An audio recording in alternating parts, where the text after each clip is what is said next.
د خلکو په صحیح معنا باندې تعریف وکړئ. د چمچه‌ګیري څخه کار مه اخلئ، دروغ مه وایاست. بالکل په چا کې چې کوم ټیلنټ موجود دی، په چا کې چې کوم صلاحیت موجود دی، د زړه د اخلاصه د هغه تعریف وکړه. د چا چې تعریف وکړي د هغه حوصله افزایي وسي او هغه په خپل کار کې نور مهارت چې دی هغه حاصلوي. نو تاسو همیشه که په پښتني ټولنه کې ترقي غواړئ، د یو چا ټیلنټ چې ووینئ، صلاحیت چې ووینئ، د زړه د اخلاصه چې دی د هغه تعریف وکړئ. نن به موږ پر دا باندې مجلس کوو. بسم الله الرحمن الرحیم. السلام علیکم. زه یم نقیب الله کرزی. هر ماخستن دلته موږ پر دغه یوټیوب چینل باندې پښتني ټولنه کې چې کوم ستونزې رویې پر هغه باندې موږ دلته د تاریخ په حواله باندې د انسان په آپس کې چې کوم رشتې دي پر دا باندې موږ مجلسونه کوو. نن به موږ پر دا باندې مجلسونه کوو چې دوستانو زموږ د پښتون قوم یو دغه یو بدخویي یې بولې، هر څه چې یې بولې، د یو بل تعریف د زړه سره نه کوي. چې مازې په یو چا کې ټیلنټ وویني مني یې نه، ریکګنایزیشن نه ورکوي، د هغه پیچان ته هیڅ خیال د هغه نه ساتي چې یاره په دا انسان کې دغه ټیلنټ موجوده دی، راسه چې د دې دغه په زړه باندې تعریف وکړمه، حوصله افزایي وکړمه چې دی په کار کې نور مهارت حاصله کړي. الټه چې دی موږ یې پښې چې دی لوړ ځي، ترقي پر لار ځي، موږ یې دا پښې چې دی را شاته لاندې راڅوو یې، نه یې سو چې را لاندې رایله سي او دی ترقي پر لار نسي ولاړ. دا قومونه دا ترقي کوي؟ دا خو نو نسي کېدلی. پر دا باندې به نن موږ مجلس کوو دوستانو. خو د هغه څه مخکې تاسو د نقیب کرزي دغه یوټیوب چینل چې دی هغه سبسکرایب کړئ او د ګنټۍ بټن چې دی هغه دباو کړئ چې هر ماخستن بیا نوې ویډیو زه اپلوډ کړمه هغه اول د واره در تاسو ته ورسیږي.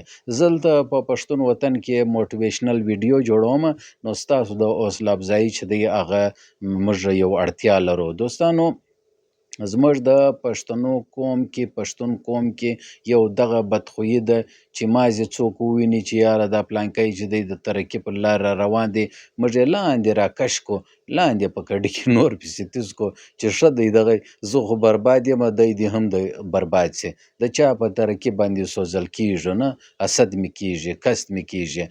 موږ باید چې یو د بل تعریف وکړو چې بایی پلانکی دومره ښه انسان دی او په یو چا کې یو ټیلنټ ووینو چې بایی دا سړی مخته روان دی یا په خپل کار کې مهارت حاصلوي، راسه چې موږ یې حوصله افزایي وکړو، تعریف یې وکړو.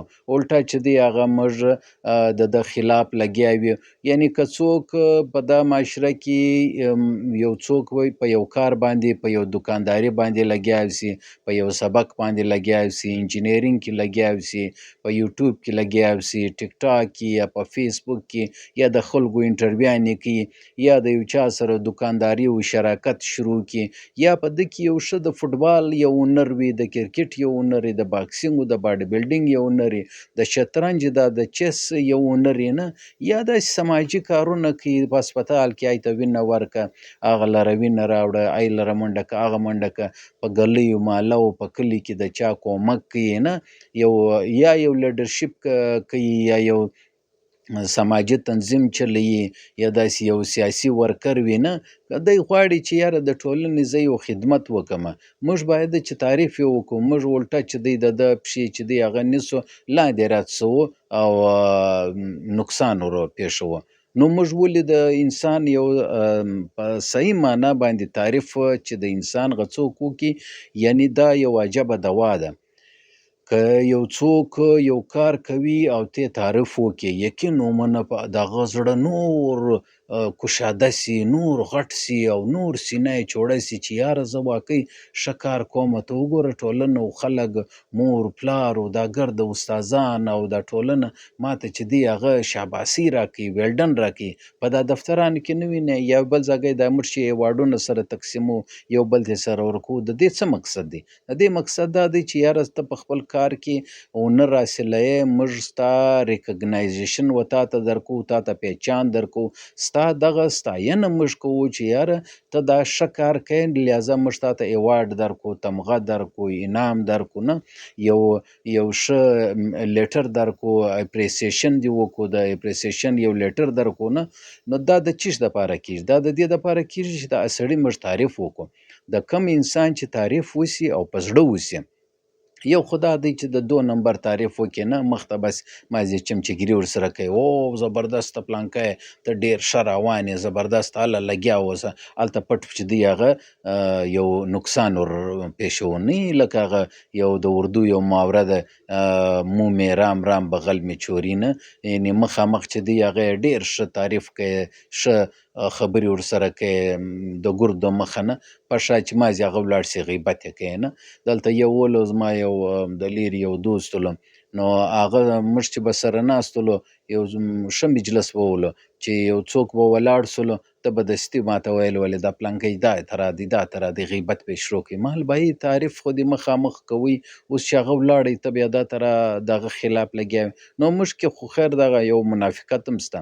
تاسو د کوچنیانو د خپل بچیانو یو تعریف وکړئ، یو ټیچر دې د خپل په کلاس کې یو سټوډنټ، یو ښه هونهاره سټوډنټ یې د ګرده د مخه دې په کلاس کې ودرې، یو حوصله افزایي دې وکړي، یو انعام دې ورکړي، یو ګل دې ورکړي، یو کپ دې ورکړي، یو کاپۍ، یو قلم، یو ډایري هغه دې په انعام کې ورکړي، نه یو د پرنسپل د مخه دې د هغه تعریف وکړي، د نورو سټوډنټ د مخه دې تعریف وکړي، بیا ته ورته ګوره دا نور سټوډنټ چې دی په هغه کې هم حوصله افزایي راځي، هغه هم وایي یاره دا پلانکی سټوډنټ چې دی هغه ډېر ښه دی، خلک یې ډېر تعریف کوي، راسه ټیچران یې ډېر تعریف کوي، راسه د ده رقم جوړ سمه. نه زموږ ټولنه چې ده، زموږ په ټولنه کې د بدماشانو، د غټ انسانانو چې دی هغه یعنې 2 نمبر انسانانو تعریف خو کیږي، لیکن د یو ښه سټوډنټ، یو هونهاره سټوډنټ چې هغه په خپل کار کې یا په تعلیم کې مهارت حاصله کړي، یو ښه نمبرونه یې حاصله کړي، د هغه نه پر سوشل میډیا باندې نه په ټولنه کې تعریف کیږي.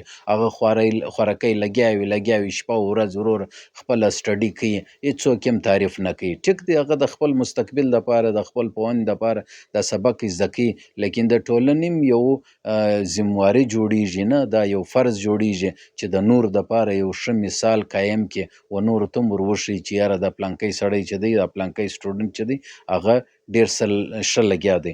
نو د خلکو پهچان ته یې ومنئ، یو څوک ریکګنایز کړي چې یاره دا پلانکی دی، بس دا سټیبلیش دی، راسئ موږ یې ووینو. زموږ په پښتون معاشره کې چې دا بګاړ راځي، دا دښمني راځي، دا دغه دپاره راځي چې موږ حسد کوو، یو د بل حوصله افزایي نه کوو. دا تعریف نه دی، دا تhank you لفظ چې دی دا دومره جادویي لفظ دی چې د یو څوک یو کار وکړي، ته خالي ورته وایي thank you، ډېره مننه، تشکر، ډېره شکریه. دا خبره پر هغه باندې دومره اثر واچوي چې بیا په مستقبل کې هغه ستا دپاره هر جایز کار چې دی هغه ډېر په خوشحالي کوي. ولې تا یې جایز تعریف کړی دی، یو خو ناجایزه تعریف دی، هغه خو نو سره غلط کار دی. نه که یو چا ښه کپړې اغوستي، د یو چا ښه قلم وي، د یو چا ښه خوشخطي تحریر وي، نه د یو چا څوک په میت کې ښه وي، څوک په سپورټس کې ښه وي، څوک دا رقم په نور سبق کې، په قرات کې ښه وي، په تعلیم و په تربیت کې ښه وي، نه د یو چا ښه اخلاق وي، نو باید چې څوک یې ښه تعریف وکړي چې یاره دا پلانکی چې دی هغه دومره ښه انسان دی، د ده سره چې زه میلاو شم، زما روح هم او زړه هم دا ګرد پرسکون سي، تازه سي، او ماته خوند راکړي د ده دغه ملاقات، د ده دغه مجلس، د ده دا ناسته ولاړه، د ده دا سټایل، دا ګرده ماته ډېر خوند راکوي. زه دی فالو کوم، دی زما ایډیل دی، دی باید چې نور خلک هم فالو کړي، زه هم فالو کړم. دی چې کوم کار په مخه راخستی دی، زه هم غواړم چې دغه طرح د ده یو مثال جوړ سم، نه چې الله پاک ګوره، الله پاک په هر چا کې یو ټیلنټ، یو صلاحیت ایښی. نه دوستانو، دا یوه خبره زه دوستانو درته وکړم چې په هر انسان کې الله پاک یو داسې ټیلنټ، یو صلاحیت ایښی چې هغه په ټوله نړۍ کې، په ټوله دنیا کې، په ټوله یونیورس کې د هیڅ چا سره نسته. ګوره ستا په شان باندې په ټوله دنیا کې بل سړی نسته. بس ته چې کوم پیدا سوی په کوم وطن، په کوم علاقه کې، په کومه ژبه کې، په کوم کورنۍ کې، په کوم خاندان کې پیدا سوی، الله پاک ستا په شان باندې در قیامته پورې بل انسان نه دی پیدا کړی، نه به پیدا کړي. ته یونیک یې. خپل ځان وپېژنه، خپل طاقت وپېژنه، خپل صلاحیت وپېژنه. الله پاک ته په کائنات کې راستولی، د دې کائنات کاملیت تر هغو پورې نسي کېدی، دا کائنات مکمله کېدی تر هغو نسي چې تر څو پورې ته د دې برخه نه یې جوړ سوی. نو ته د دې برخه جوړ سوی، نو دا دنیا کامله ده. ستا رقم انسان بیا په دنیا کې هیڅ کله نه پیدا کېږي. نو خپل صلاحیت، خپل دغه ځان وپېژنه، خپل قدر وپېژنه. نه، ستا قدر باید چې اول د واره ته وپېژنې. چې ته د خپل ځان قدر نه پېژنې، نو بیا به خلک ستا څه عزت وکړي؟ نه، په خپل عزت ځان ته خپله یو واره عزت ورکړه، بیا به خلک ستا هم عزت کوي. لیکن دغه یو خبره ده چې زموږ په ټولنه کې دا یو شی ډیر کم سوی دی چې موږ یو د بل تعریف نه کوو. سچه تعریف، یو خو د دروغو تعریف دی، نه خوشامد دی، چمچاګیري ده، چاپلوپیسي ورسره کوي. نه مخامخ یو جارجي ورته وایي پشه، نو بیا پر دنیا باندې چې څه په خوله درځي هغه ورته وایي. یا دا نه سچه تعریف د یو چا وکړه د زړه څه، تا ته به هم سکون میلاو سي. هغه به هم وایي چې یاره دا واقعي د ما سره یو ښه مینه او محبت لري، ما ته احترام راکوي. هغه به هم دا ووایي چې یاره زه په خپل کار کې نور باید چې کاملیت پیدا کړم. نو د خلکو حوصله افزایي وکړئ، په ټولنه کې یو د بل حوصله افزایي وکړئ. دا رقم به که خدای کول انشاءالله زموږ ټولنه کې اخلاق برابر سي. زموږ په ټولنه کې به یو ښه مثبت مقابله په تعلیم کې، په سپورټس کې، په ښه اخلاق کې یو د بل سره پیدا سي. موږ به د یو د بل څخه حسد نه کوو. دا رقم به زموږ ټولنه چې دی، پښتون ټولنه نوره ترقي وکړي. په کار دا دی چې تی د داسې سټوډنټ، د داسې سپورټسمین یا د داسې هنرمند انسان تعریف د زړه څه وکړي چې یاره واقعي یاره تا ډېر ښه کار کړی دی، باید چې موږ هم تا فالو کړو. نه، نو د دا رقم انسانانو تعریف کوئ چې په چا کې واقعي ټیلنټ او صلاحیت موجود دی. نه، د هغوی تعریف وکړئ، انشاءالله تعالی هغه به نور ستاسو دپاره، د ټولنې دپاره، د پښتون قوم دپاره پر مخ باندې نور ښه کارونه وکړي. دا صرف ستاسو په ښه حوصله افزایي او په ښه کلماتو، په ښه تعریف باندې ته به هم پر سکون نه یې. بجای دا چې یو بل باندې ګایېږه، یو د بل پښې کشوه، یو بل ته نقصان ورسوه، دا کې ټولنه کې انتشار راځي، دشمني راځي. د دې څخه باید چې موږ تی ځان خلاص کو، بچاو کو. دا د شیطان فارمولې دي، د ابلیس فارمولې دي، یو د بل موږ سره د نفس فارمولې دي، د نفس نقصان دی چې یو د بل موږ سره نفرت زموږ په مابین کې پیدا کوي. نو دا باید چې په محبت سره بدل سي او دا پر سچه تعریف باندې کیږي. دوستانو انشاءالله سبا بیا ستاسو په چوپړ کې حاضرېږو. ما ته راکړئ اجازت دا زما یوټیوب چینل چې دی سبسکرایب کړئ او په دا زما پلی لیست کې چې نور ویډیوګانې دي هغه هم وګورئ، شیر هم کړئ او یو ښایسته کمنټ هم پر ورکړئ. ستاسو د تعاون ډیره مننه، تشکر. نقیب قاضي ته ورکړئ اجازت. د الله په امان. اسلامي انقلاب زنده باد.